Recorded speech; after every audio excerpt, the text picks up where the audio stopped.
Hey, Dr. Rob. Hey, Tammy. It's so good to see you. I haven't seen him like all day today, which is an unusual thing for us. So anyway, we've got lots of questions. You ready to get rocking and Great. rolling? Well, I can see you. I'm so excited. I have some new I know. glasses made for the computer, and I'm not going Oh, like that's good. dragging my head down to see you. So I'm so excited. I can look you right in the eye and answer questions.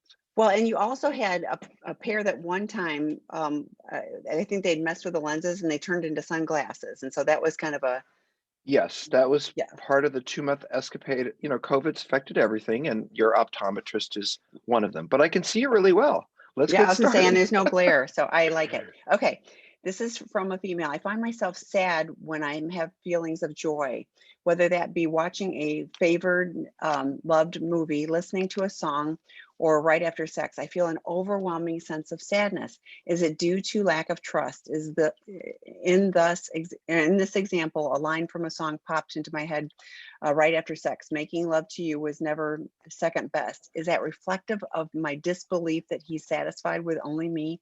Self esteem is on my part, just trauma that can work its way out. Today is a year since disclosure. Oh, I bet there's something with that. Thank you for sharing. Thank you for sharing. Thank you for being here. And Dr. Rob. Well, grief. So I guess one of the things I want to say, one of my favorite sayings, and I think this is really true, is that feelings have no time.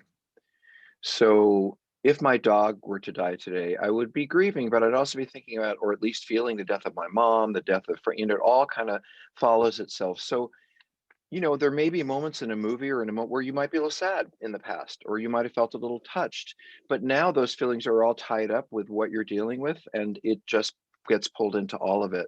And then you question, well, why am I feeling all of this? Because you're grieving, because your whole world has been turned upside down, and it takes a long time to reorient it. And to all of you spouses, no matter how great a job we do in recovery, for you, it's a long haul challenge to ever rebuild trust. And so I completely understand that.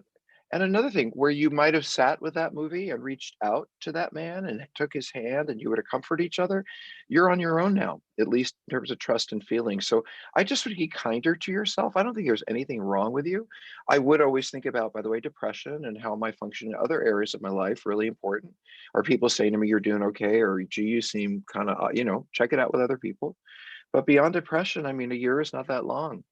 And by the way, anniversaries mean a lot. Like the anniversary of when someone important to me passed, sometimes I don't even know I am sad at that time of year, but it's something about the weather, something about and all of a sudden I'm sad and I have to think about, oh, right, so and so died on you know what I mean? So also all of this brings up feeling of connection, but you're disconnected, love and partnership and friendship, but you're not any of that really right now. So I would just be kind to yourself. I think you're going through what every spouse goes through on some level. And I bet some of those would jump in and say, me too. Yeah. Thanks, Tammy. What do you think? No, I really agree. And and just the compassion for yourself, but not overthinking like how I'm supposed to feel. How you feel is how you feel. So, yeah, are there some things that you can do to, to find joy? Hopefully, but those moments, like you said, the movie, the song, and all of those things, I can understand that making a and especially if you weren't thinking it was going to happen, those then they kind of and hit you. So Can I add to that also that, sure. well, yeah, I just think anything, it's not necessary. You go ahead. We got lots of questions. Next question. My father is a sex addict and mom is a compulsive gambler. They are divorced, have been for a long time. I haven't talked to my father in 2 years, and my mom is always surrounded by financial chaos. How do I balance being grateful for what my parents have done for me and distancing myself from them and the problems that they throw onto me? If I don't call my mom for a while, she will text, "You don't love me anymore," or "Children are supposed to call their parents." And those text messages trigger me and bring on guilt and leads me into my addiction. Oh, thanks for being here and sharing. I'm writing notes. I thought so. Sometimes I look down, you guys, I'm just writing notes about this. So there's a couple of things. I mean, so I want to tell you a story about my sister. And this is true, but I don't think she's watching. Um, I've had 25 years of therapy. She's had none. We grew up in the exact same family. So as you can imagine, we have different perspectives on life.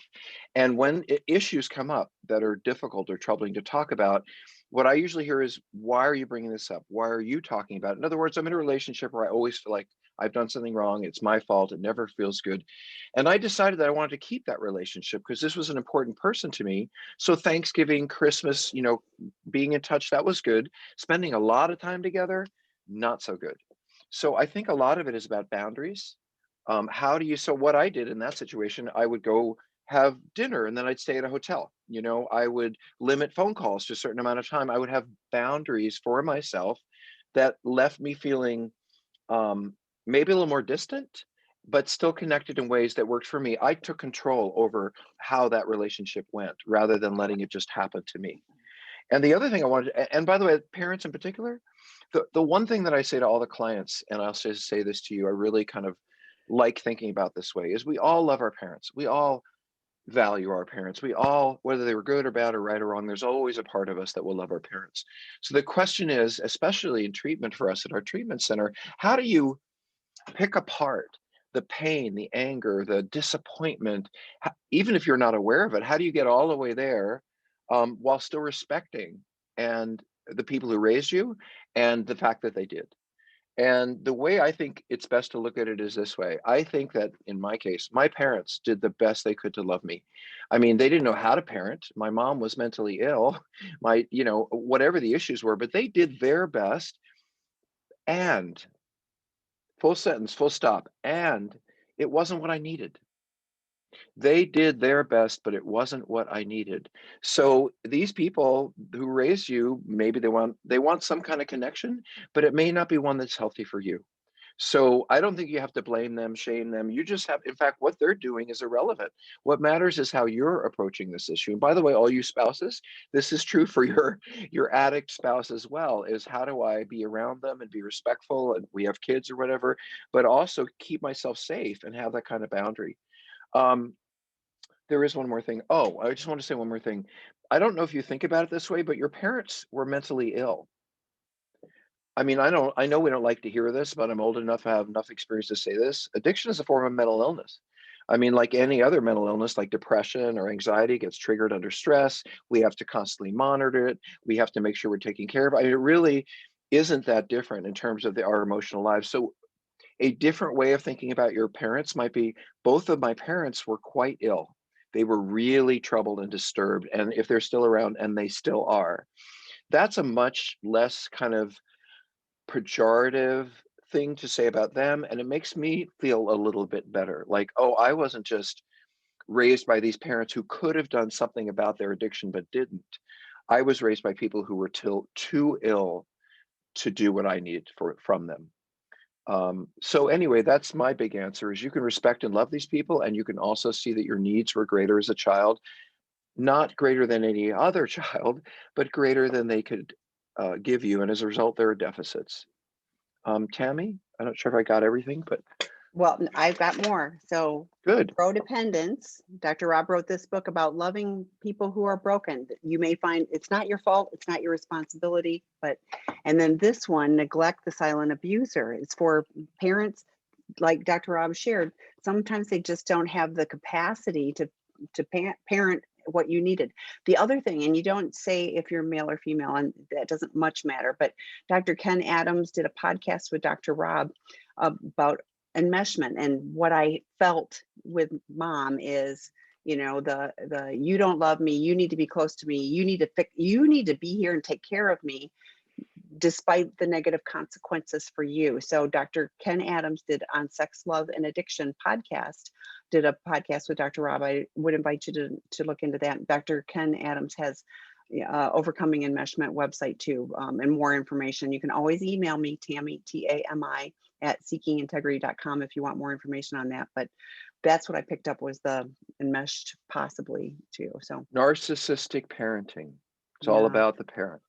Yeah, well, and I forgot to mention with this one. So Dr. Rob has several podcasts on codependence, but Enid Gray did a podcast with Dr. Rob as well. And she will be on the February Super Saturday Recovery Summit on February 20th on intherooms.com. That Dr. Rob hosts a meeting every Friday night on that site. So Again, email me if you missed any of that or watch the video. So, Or we could okay, drop them a chat. there you go. Well, yes, and yes, I can. Okay.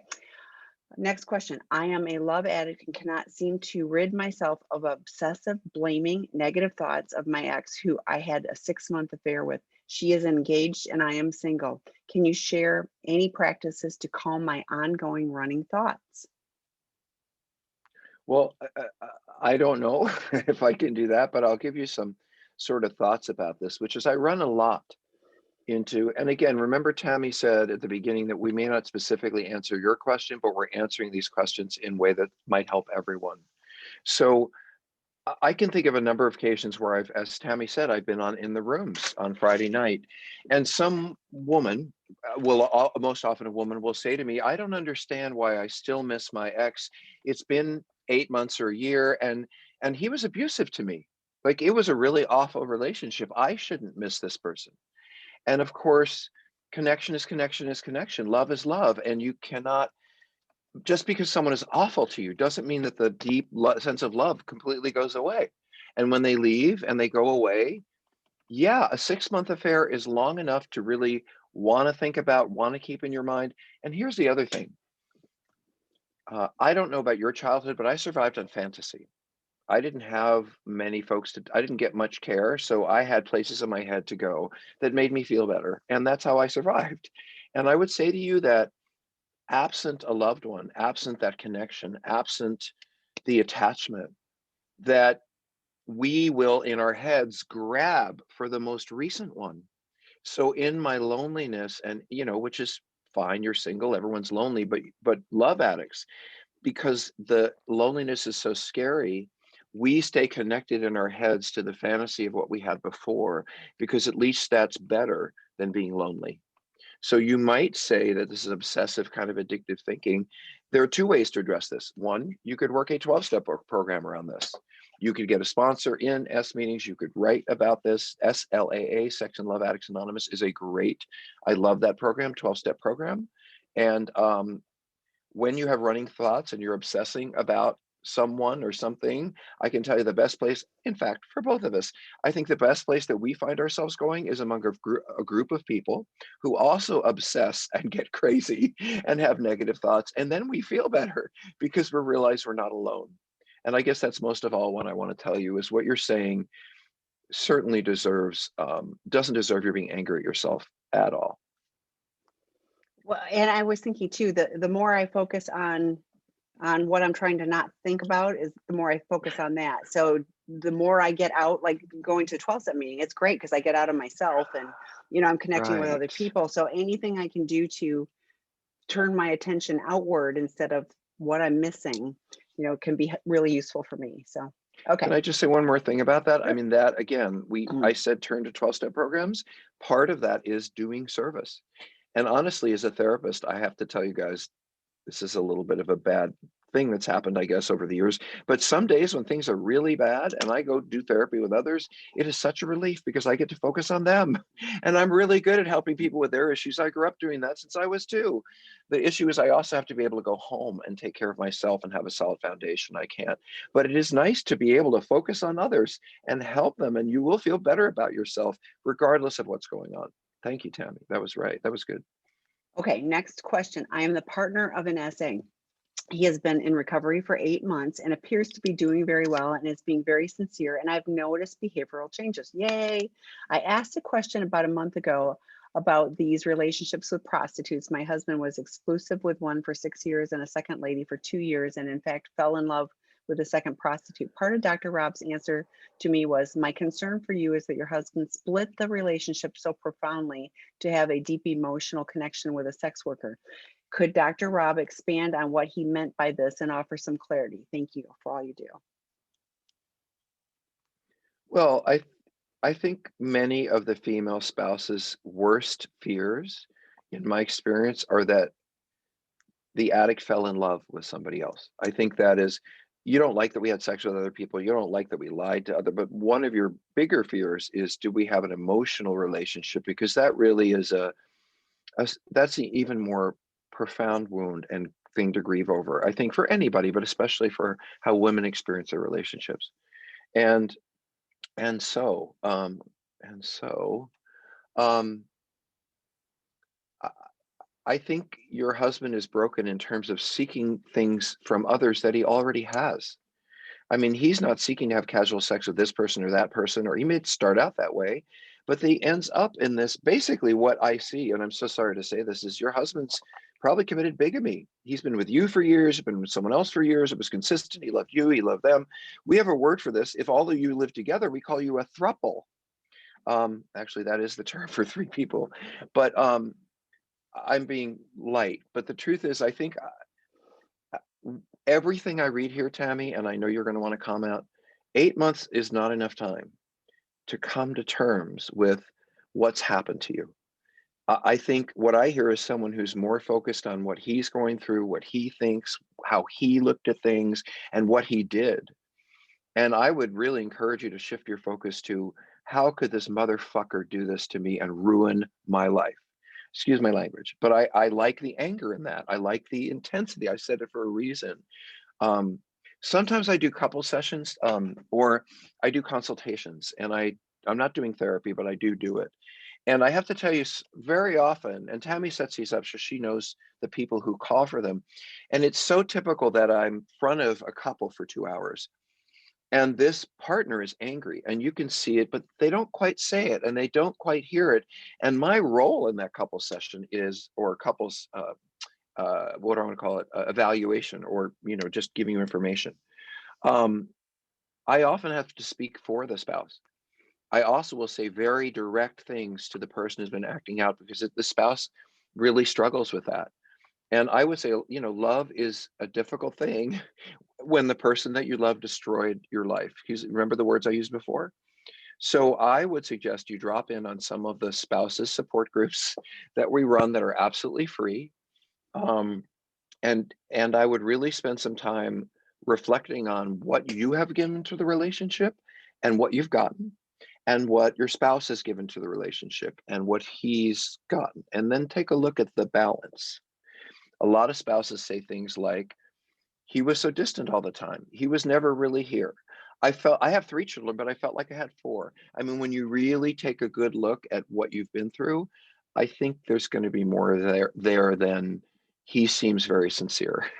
I'm so sorry. Tammy, do you have thoughts about that? Help me out Yeah, here. you know what really struck me was the second lady, and I don't know why I'm having such a hard time with that. Maybe you can help me, but it's like like he's elevated her to the second lady and this whole relationship and all of this, and like you're being so kind and gentle, and I know many sex workers, there's bad histories and all that. I'm not knocking that, but like like you're being so kind, instead of, he was with a prostitute, he was with a sex worker, he spent money that should have gone to your Right. family on for 8 years.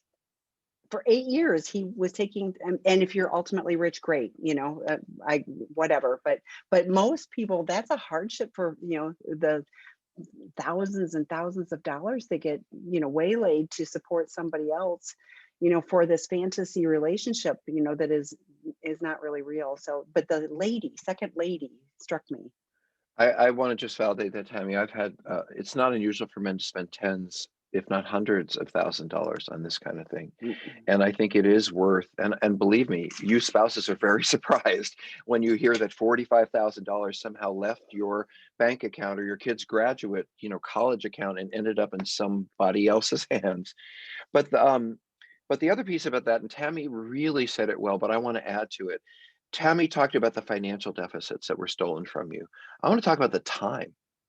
How many hours did this man spend focusing on someone else that could have been focused on you and your family? If he has children, if you have children, how many hours could he have been playing with them, enjoying them, celebrating them, as opposed to being with someone else? So, just one more thing that may comfort you. He may think he's had a great time and a great run, but so many of them men I work with, and I see this at Seeking Integrity, which is our treatment center, all the time, is that the men don't really turn around and they realize, oh my God, I missed so much. I wasn't really there emotionally when my kids are going through this. My spouse was really sick and I wasn't supportive. If we turn this around and stop, look, this is what treatment does, I think a lot of times. We start to think about, maybe we don't think about you guys, empathy, but we do start to think about what we could have had with our children or with you or other family. And I think, no disrespect to Tammy, but I think that's the bigger loss than the money, is the loss of time, focus, and attention that you and your family deserve that you didn't get. Now, Well, the money is a go ahead. representation of that. Sorry. Yeah. No. I agree. And that's a great point. And I'm also thinking, well, if you go, well, he was only doing it during work hours, well, then Ooh, he probably wasn't, he wasn't as successful at work because his focus is somewhere else. And so whichever way you slice it, right. time and money issues and yeah. And And love. I'm glad you're seeing different behaviors, but like guard your heart because I think there's a lot more. So, okay. Next question. Can a love addict who is involved longer term with several sex addicts who were in denial or just not wanting to change anything still be practicing codependence and be honored in their attempt to love? Oh, I'm so confused. Let me read that again. Can a love addict who is involved longer term with several sex addicts who were in denial or just not wanting to change anything still be practicing codependence and be honored in their attempt to love? You Okay, probably I get it. think I got Yes. this. Okay. Thank you. The answer is I honor all attempts at connection and all attempts at love. Now, you spouses may not feel this way, but actually, I absolutely see every single sex addict I work with acting out with someone or porn or whatever in an attempt to connect. I mean, if you simply take the sex out and everything else, it's an attempt to make some kind of connection that they are unable to make at home or don't know how or are scared to. So, yeah, I mean, I think all of this um, is not something that you should be really blaming of yourself, because we're meant to pair bond, we're meant to connect, we're meant to, but I would question how you choose these people. I say all the time, and in the rooms on Friday nights, I get this constantly. I've had so many dates. I always date the wrong guys. They're always really broke. I always date the alcohol. And then I think, I love this line. It's so sad though. I was dating someone or lived with someone or married to someone who was all of these things. And I thought, I'm going to get involved with someone who's the complete opposite. And then they do, but they didn't realize they moved from an alcoholic to a sex addict. It's just, so here's the deal. Those of us who have these issues, are not very good at picking people. We're not. We pick the wrong people. Now, you could spend 12 years in therapy working on how that came to be. And I'm a big therapy proponent, but you would still pick the wrong people. So if you're in a 12-step program, for example, I think people like your sponsor and other people around you, you just give them control over everyone you date and all the decisions. In fact, when I was in early recovery, this is a little embarrassing, I didn't make any decisions of my own around sex.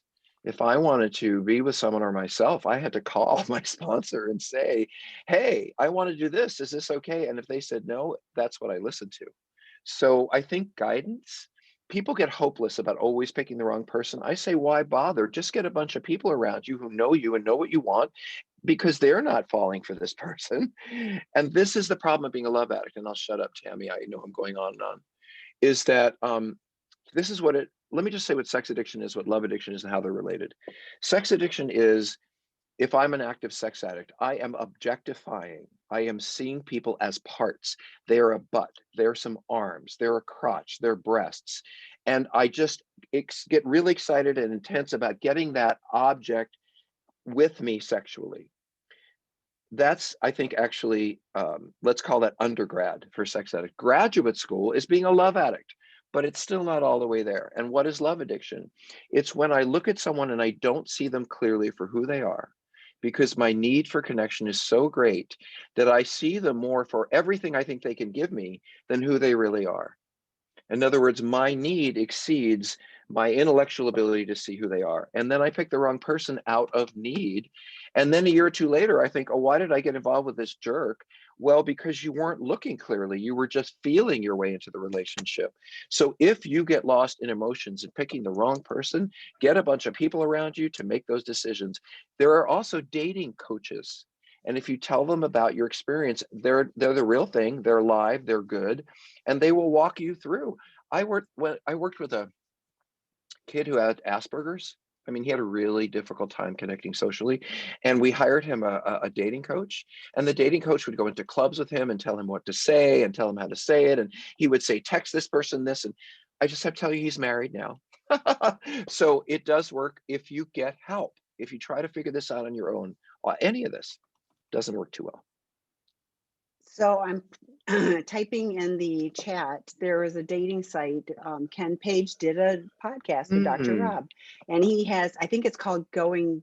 No, it's not. No, That's it's not. called deeperdating.com. Deeper Dating. Thank you. Thank you. Deeperdating.com. Deeper Dating and dating site. So I'm, but on the podcast, Sex, Love, and Addiction is on there, but also I put a link to the Super Saturday Recovery Summit. He did a video on there as well. So that would be a good start for those of you that have been challenged to date. That might be a first step. So He's very good, by the way. He really gets it. And I think what he does is great. well, and what he does is he, like Dr. Rob was sharing, he really struggled with dating and never thought he'd find anybody. And then he had people that supported him. And so what you were saying is what his experience was, and he's successfully in a relationship. So, okay. Next question. Can you be asexual and a sex addict at the same time? I don't know what that means. So let me just explain why. To be asexual means basically you avoid sex altogether. That includes masturbation, touching yourself, letting anyone touch you, all of that, it's out. So being asexual means no sex at all. So sex addicts tend to have sex. Now, there are people who compulsively masturbate. There are people who compulsively engage with porn. And you could say they're asexual in the sense that they never engage with people. But sex addicts are required to be it's like can you be an alcoholic? What that question is really great. Can you be an alcoholic if you don't drink? It's like, well, no, you might have problems, but alcoholism is not one of them because you don't really drink. So I'm not sure what the question is. By the way, there's a new term. I don't know if I said this to you, Tammy, and apparently it's what people are using. It's called solosexual. And solosexual are people who have had enough experience of decided they don't want to have sex with other people, and they only want to be sexual with themselves. And apparently that is a choice. And I say whatever works for you is great, as long as you're not hurting someone else. Comments Or on this, hurting Tammy? yourself? Or Well, yourself.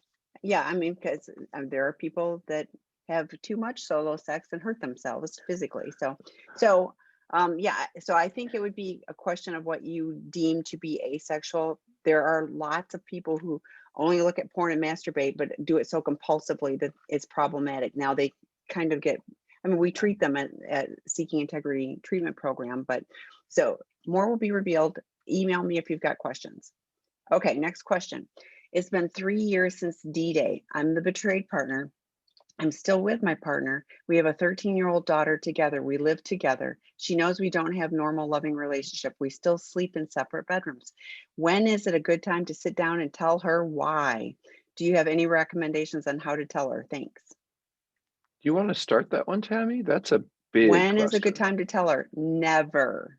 Never the whys, because I suspect it would be your husband betrayed and he was unfaithful, and so I mean, it's still her dad. So it can be that we are struggling with our relationship. We've got some issues, all of those things are fine. She's not stupid. She's going to understand that.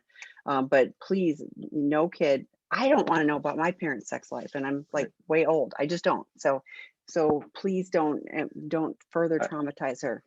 Thoughts? Tammy, you were so wise. I agree completely. No child wants to know about their parents' sexual life, whether they made mistakes or did it right. I don't even want to think about that even now. That's their business. But the other thing that I really want you to think about this, because this is the issue comes up in treatment. And Tammy, I don't know if I've actually talked to you about this, but the problem with telling kids or even young adults is that they take sides. And then if you're trying to work out a relationship, you've got your kids saying, no, no, no, look what you did to mom, or whatever it is. And then you're caught up in the struggle of, well, my kids are this and I love them, but they're my partner is. So I really, not only for their own mental health, but for any ability you might have. And think about this, how will your children look at you and your spouse if you tell them this? Will they ever be able to see their father in the same way because he hurt their mom? And the answer is no. So I suggest, as Tammy said, we've been distant, we've been really working on a relationship. You can, and then validate their experience. It's really important. That's how I went crazy. No one told me what was going on in my house. Tell them, I'm sure you guys know that Dad and I have been distant. We've been having a lot of issues. We've been more friends lately than Mom and Dad, and the other part, it's not your fault. Don't worry about it. There's nothing you could have done to make this happen, because kids automatically, number one, think it's their fault on some level always. And number two, they need to know what reality is, but they don't need to know the details. It's not like you're talking to a spouse or, something like, or a therapist. They don't need to know. They just need to know the emotional content. We've been really struggling. You're probably aware of that. Something like that. Tammy, do you have And thoughts about that? yes, and if you are the betrayed partner and think, oh, they will side with me, don't always bet on it. I can't tell you how many partners have Wow. reached out. No, seriously, I I have didn't had know that. partners. Oh yes, where the partners are going, the kids blame me if I hadn't treated Dad differently, better. If I had done, Oh, no, I get that frequently. So it isn't just, oh, they'll take sides and they'll side with me and I'm don't. It's, and honestly, I think about adult children of alcoholics, and the challenges they've struggled with, and I am confident that there are issues. And so the more that we can support the kids so that they aren't further traumatized and don't have to deal with those issues, and just know that their parents both love them, despite the great. this despite the mess that they find themselves in. So, Hmm. okay. Wouldn't it be Hmm. easier just to leave the addict? Especially this man cheated throughout our entire relationship for 18 years, even when we were dating. I don't think I can ever build that that trust again. However, I'm worried about my kids. Should I trust him with my kids to be with him alone when we are separated? Oh, this is a great, like, as a sex addict and offender issue. And wouldn't it be easier to leave the addict? You will always co-parent. You have children, so leaving the relationship gets rid of that physical presence, but you're always going to be in a relationship. You're going to grandparent together. So, your thoughts, but can you elaborate on the safety for children, please? Yeah. Well, every single parent, not every single parent, but many of the spouses that I've worked with, and the most of the world, thinks that if you hear the word out of control sexual behavior or sex addiction, you immediately think, oh, it's that guy who's standing by the school waiting to snatch my kids. That's just, there is no room in our culture at the moment for people with sexual problems. It's barely room for people with mental health problems or addictions, no less sexual problems. So everybody in their head goes to that. I don't know your particular circumstances, as Tammy said. I don't know the degree, what the problem has been, what he's looking at, but I will say that, and I don't know about your situation, but I would say it is very rare, very, very rare. I can almost never think of a case. I can think of cases where someone might have touched a stepchild or the nanny, who's 16 or 18, but it would be very, very, there would be much more illness and issues for that person if they were to touch their own child than, I hate to say it, simply sex addiction. There's something pretty pathological about touching your children. That, look, addictions can be stopped, people can grow. That, I don't know. So anyway, there was a couple other things I wanted to say. I say this a lot, and if you have the podcast, you've heard me live, but I always think it's useful. I ask all of our clients who are so worried about, is my spouse going to leave me? And I'm like, what are they doing? And they say, well, they're going through my credit cards and they're going through my bank bills and they're calling everyone I know and they're checking everything that I've ever done. And I'll say, don't worry, they're not leaving you. And they'll say, how is that possible? I mean, I'm not saying they won't leave in 6 weeks, but at that moment, and I'll ask them, as I will ask any of you, what is the opposite of love? And so many people say hate, but hate is passion. The opposite of love is indifference. Gee, I don't care whether we stay together or not. I'm kind of done. That's when love is over. So I can't tell you. I wrote this other question down, other than the opposite of love, Tammy. This person said, use the word easier. And I don't know, what does that mean? Easier. Would it be easier for you to go off all by yourself right now in your life and start all over again? Whether you choose to be single or you choose to be with someone, the grass is always greener. And I often think it's easier. I'd rather run away from my painful circumstances than be in them. And I don't know your circumstances. It may well be that the best thing to do would be cut bait and run. But I do think that trust can be restored. I believe in it. I've written books about it. I've seen it. I have seen people who've been together 30 years where there was lying for 25 of them embrace each other in honesty and integrity. I have seen it. I've had those couples call me 5 years later and say, thank you for the work we've done because we're still together. So the other answer to your other question is, if you want the trust to be stored and your partner wants and they're willing to work at it, trust will be restored. It will never be the naive trust that you might have had when you fully believed in this person, but that doesn't mean you can't have a meaningful relationship. So I don't know what easier means to you. I don't think any of this, whatever move you make, is going to be easy. It's all painful. And It it is. doesn't land with what is the least painful thing to do. It really lands with what is it in my heart that I want to do for my future. And you have children, so navigating this so that you can co-parent whether you're together or not is really important. The kids don't need to be the damaged, along the way. Hey, Okay. Tammy, I wanted to Yes, say one more thing about kids. please.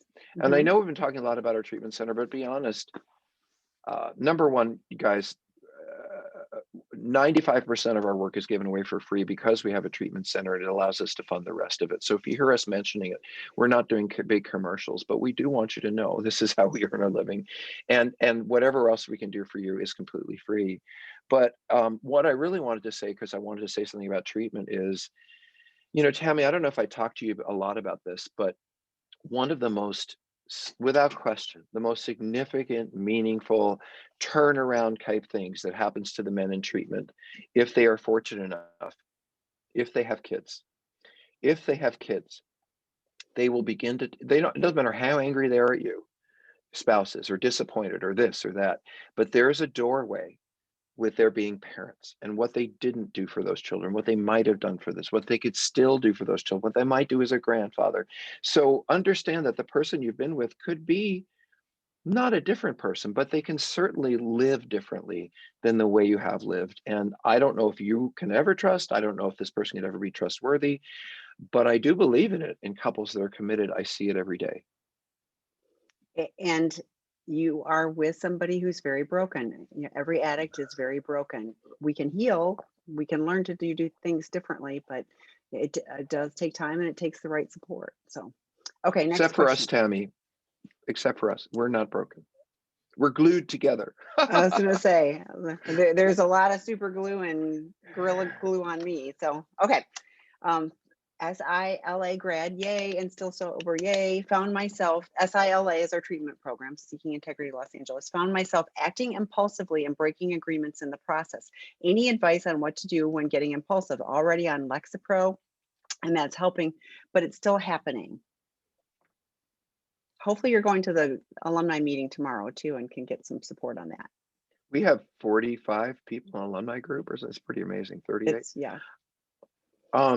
So there are different issues here, right? You mentioned medication. So racing thoughts are a sign of, mania. And some people go on an antidepressant like Lexapro, and then they find that they get a little more pressured and irritable. And so, there may be and could be mental health issues. You're already being treated for for emotional issues, mental health issues. So I would absolutely, and I say to everybody, by the way, this is our job as therapists. If anything comes up, if you come in my office, the first thing I'm going to say is, have you had a physical? Have you had any psychological problems? You've had MS? Have you had Parkinson's? All of these things can relate to actually the problem. And we have to always, if we're good therapists, rule out anything medical and then anything psychiatric. And then we get to the addiction. So, I think, well, Tammy, I'm directing the part about impulsivity to you. I spoke to the mental health part, but provided it's just an addict who can't quite stop themselves from saying or doing what they don't want to do, what are your thoughts about that?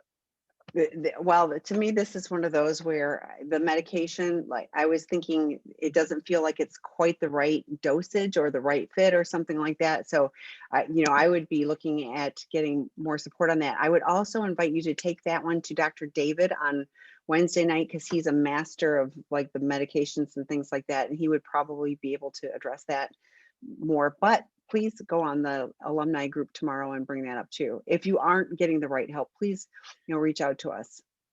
But Tammy, hey, I actually Yeah. wanted to ask you another piece of that, which is, Yeah. let's say there's no mental health issues, and this Okay. person's recently in recovery, gone through treatment, but they find themselves acting impulsively. And, how would you speak to that part of it? Like, let me see what exactly they said. They said, Found I myself find acting myself acting impulsive and impulsive, breaking breaking agreements. agreements. So, what if I'm impulsive? If you take the medication issue out, what is it Okay. from a recovery?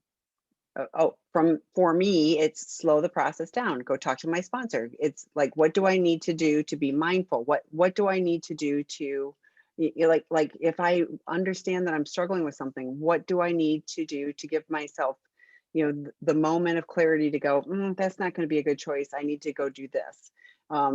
Because the impulsive is, and then I'm going, oh darn, why did I do that? And I have no good reason. So just learning to understand that I need to slow down, which is not my favorite thing, as Dr. Rob will know, but to just take a moment and pause, like even with what I say, I've learned to take a pause because I'll share this. My husband, when we were early married, I have a wicked sarcastic tongue, and Really? I've learned, I've gotten better. But he came to me one day. He said, "I can take almost anything, but your sarcasm." And I thought, I'm going to lose this man if I don't get a grip on this. And those things were so quick. And I mean, I'm surprised that my tongue has healed because, like, I swear I had to bite it. But like, just learning to go, and I've said this to Dr. Rob too, not, first thought wrong, second thought. So like taking the pause, and just going, even if I feel impulsive and compulsive, I don't have to act on that. I can take, what do I need to ground myself? I need to put my feet on the ground. I need to call my sponsor. I need to read a meditation. I need to do something different to get myself out of that pattern. So thoughts? Hey, Tammy, I have a book on my bedside table that says, say the second thing that comes in your head. And I try to practice that too. I mean, Yeah. we're impulsive. I get it. Yeah, yeah, yeah. And I have learned, and I actually learned with the sarcasm. I'll share this because I really liked it and I was really good at it. But I also realized that there was very much an edge and hurt to it, and so I found that not only practicing not doing that with him, I didn't do it with other Right. people, and it actually improved my relationship. So okay, next question.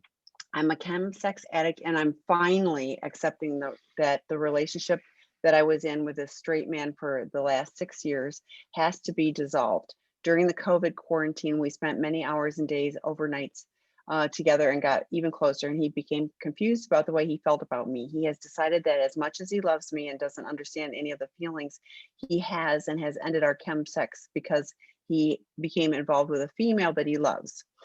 So we thought we could just be friends. I've been caught up with this fantasy that he will realize that our relationship is the one that he should be in. You see this? Like, I understand. I realize this is Hmm. unhealthy and I'm working my program again. Yay, I'm 9 days clean of substances and sex. How do I safely mourn this loss and destroy this fantasy? How do I find the real me during this pain of loss? And how long do I abstain from masturbation since he is so embedded in my mind? That's a lot. It is, but it's all thematic, right? It's all along Yes. one theme. Yes.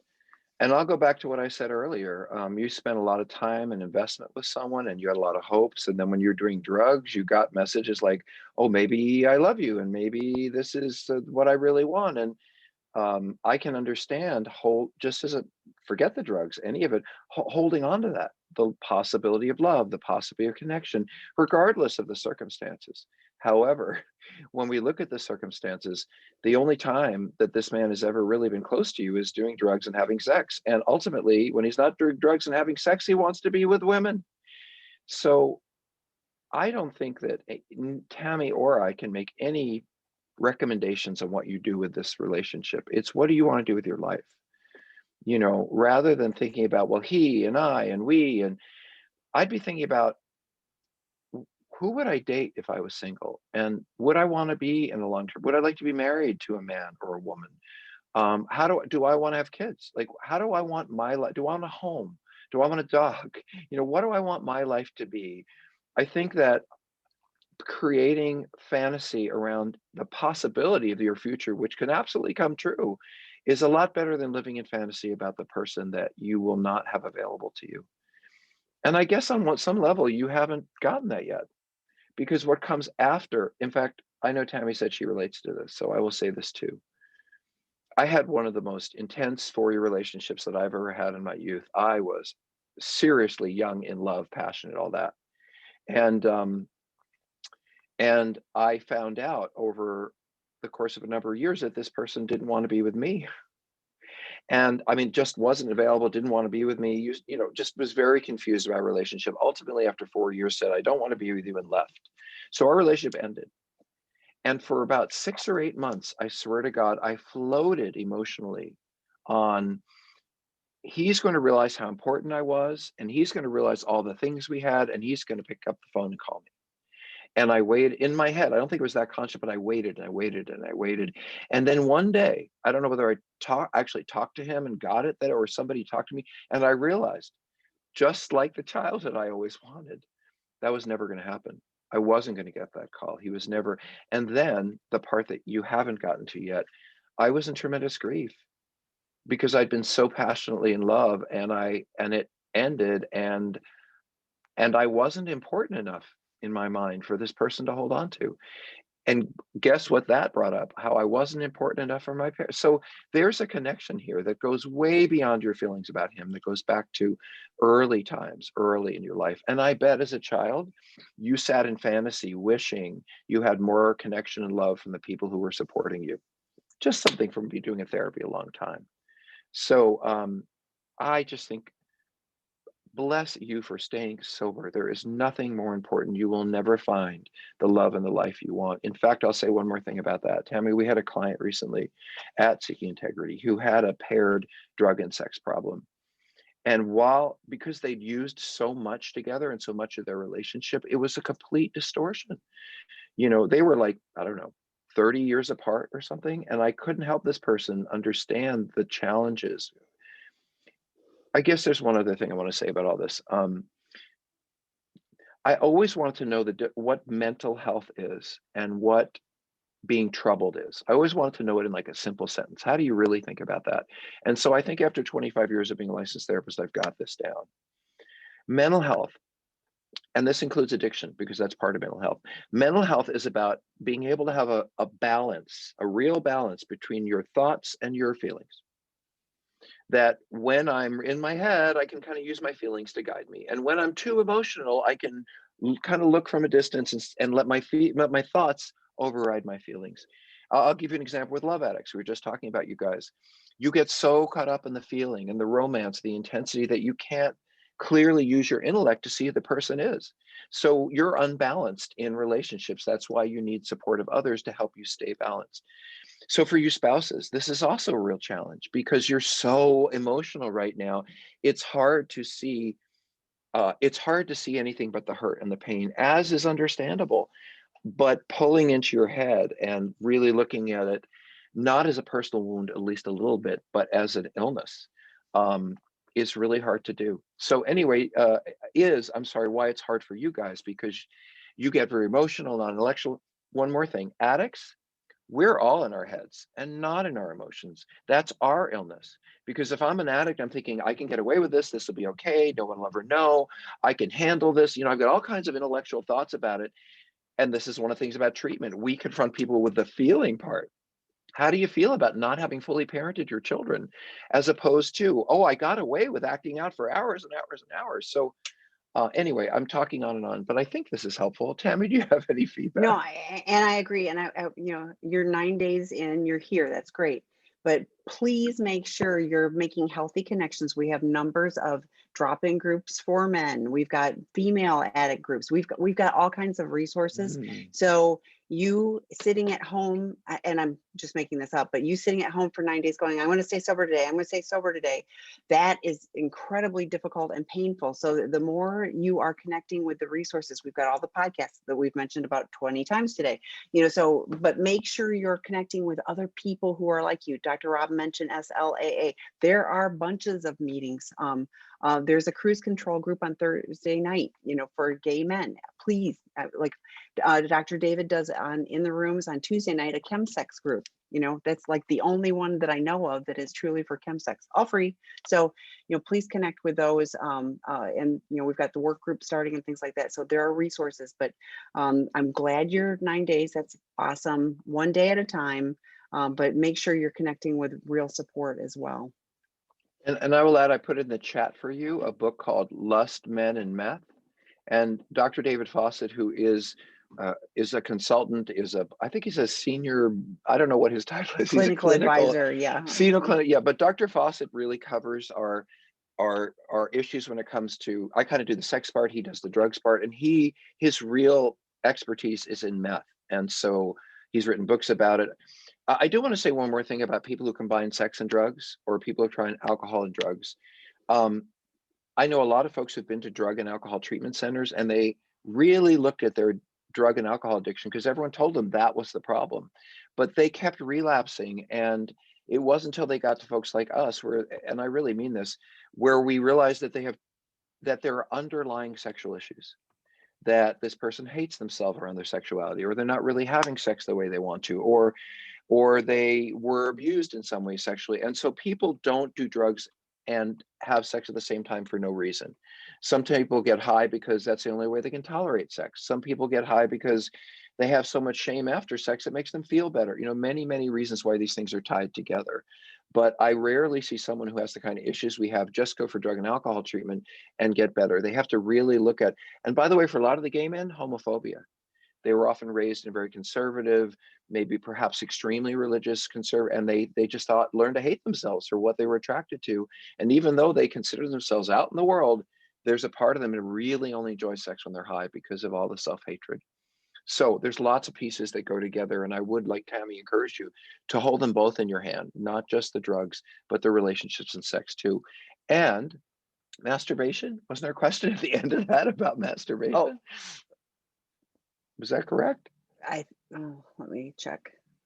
It's okay. It's not that it was important. in the answer. Okay. All right. Yeah, we've got bunches more. We're not going to get to all of them, and I apologize to all of you in advance, but come back. Okay. Next question. I really don't know if I'm a sex love addict with narcissistic traits and very much lack of empathy who emotionally abused his wife and son.